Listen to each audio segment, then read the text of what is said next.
Укучылар, мен бик шатмын сезне беренче татар якшәмбе мәктәбенә килүегезгә.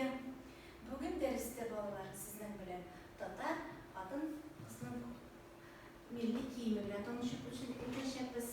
Милли киемгә кереп күлмәк, камзул яки алъяпкыч, түбәтәй, кечкенә илле калфак һәм дә читекләр. Күлмәк ул бала итәкле, үзендә күрсәтеп, бала итәкле, шигелгән, озын итәкле, озын җиңнәр. Хатын-кызлар үзләренең кулларын күрсәтергә тиеш булмаганнар.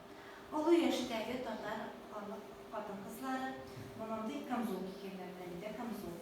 Камзул мотор дип шигелгән, яки дә моны мотор итеп калган. Әйләндереп алмаганлар. Яшь кызларда алъяпкыч кулдан мотор итеп шигелгән, татар орнаментлары белән мотор итеп шигелгән. Хатын-кызларның тагын милли киеменә керә калфак. Менә карагыз әле, минем дә олы хатын-кызлар калфагы. Калфак мотор итеп затлы ташлар белән шигелгән. Затлы ташлар күбрәк булган сайын татар хатын-кызының байлыгын күрсәткән. Яшь кенә кызлар менә шундый бәләкәй генә калфаклар кигәннәр. Калфаклар шулай да кулдан шигелгән мотор итеп, яки менә шундый бәләкәй генә түбәтәйләр кигәннәр. Түбәтәйләр затлы ташлар белән бизәлгән, сәйләннәр белән бизәлгән затлы ташлар аңладык бит инде, байлыгын аңлата, хатын-кызның байлыгын аңлата. Татар халык хатын-кызының бер элементы ул читек.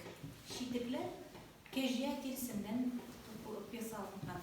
Читекләрне милли рәсемнәр белән дә бизәргә мөмкин. Безнең күрәбез, кызыл төстә, татарларның яраткан төсләре кызыл, яшел, сары, ал.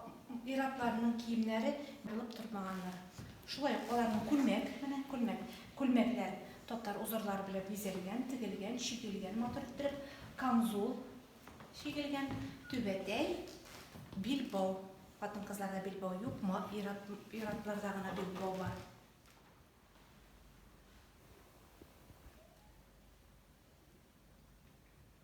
Укучылар, сезнең күрүегезчә, татар халкының милли киемнәре бик матур, бик бай, бик матур.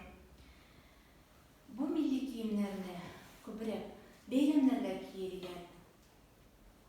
Милли киемнәрне саклау безнең төп бурычыбыз.